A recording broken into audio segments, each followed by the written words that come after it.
suivre en direct ces commémorations du 8 mai 1945. Voilà, les membres du comité de la flamme, on l'évoquait tout à l'heure avec vous, lieutenant-colonel. C'est vrai que chaque soir à 18 h, c'est le même cérémonial. Des étudiants, des jeunes, des associations sont invités tous les soirs à venir participer à ce ravivage de la flamme.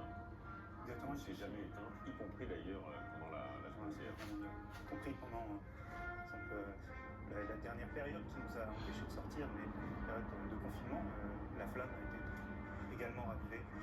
Et nous avons autour de la flamme justement des porte-drapeaux qui sont aussi les garants de ce souvenir pour des unités, des associations, d'anciens combattants, de blessés de guerre, de pompiers volontaires. Toute unité, équipe qui se bat, protège les Français, que ce soit le territoire ou à l'étranger. On a ces porte-drapeaux qui honorent leur mémoire. On les trouve à la fois lors de ces cérémonies nationales, mais pour chaque cérémonie du ravivage de la flamme, et bien entendu dans chacune des villes, des villages de France pour ces cérémonies d'hommage, de commémoration. S'il y en a de prévues dans vos villes et villages cet après-midi, allez à la rencontre de ces porte-drapeaux, allez à la rencontre des forces armées de votre région, département, ville, pour pouvoir communier autour de cette prière laïque, comme vous l'évoquiez tout à l'heure, de 500 cette cérémonie. Associations. J'étais en train de retrouver le chiffre, le comité de la flamme, ce sont 500 associations voilà, qui ont été créées, vous l'évoquiez, en 1923, avec ce rôle de rendre hommage à la tombe du soldat inconnu. Et c'est Jacques Péricard qui prononça le célèbre « Debout les morts », qui créa à l'époque ce comité de la flamme sous l'Arc de Triomphe.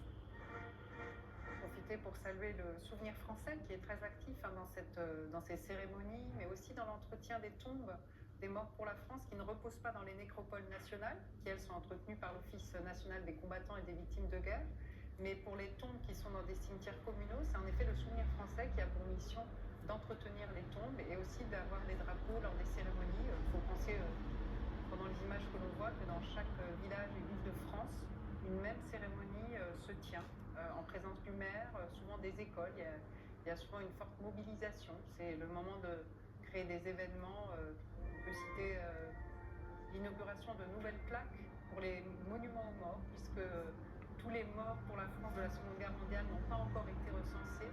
Et c'est le cas aujourd'hui dans certains villages. On assiste à ces inaugurations.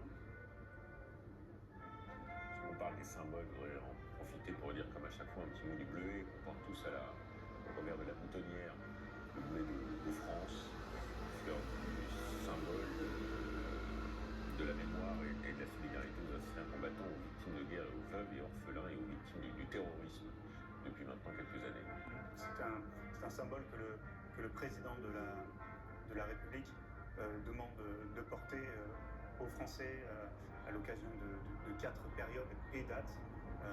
Les 2 périodes du 1er novembre au 11 novembre, du 1er mai au 8 mai, de porter ce bleuet en l'honneur des morts pour la France, également lors du 14 juillet, mais également lors du 11 mars, qui est la date pour les victimes. On avait célébré l'an passé les 80 ans de la création du bleuet, puisque l'idée avait été lancée en 1916 par 2 infirmières, Charlotte Malter et Suzanne Lénart, à l'Institut national des invalides, qui ont eu l'idée de confectionner aux pensionnaires blessés et mutilés de guerre ces bleuets en tissu et de les vendre dans la rue pour occuper les anciens combattants et évidemment récolter des fonds. Donc aujourd'hui encore,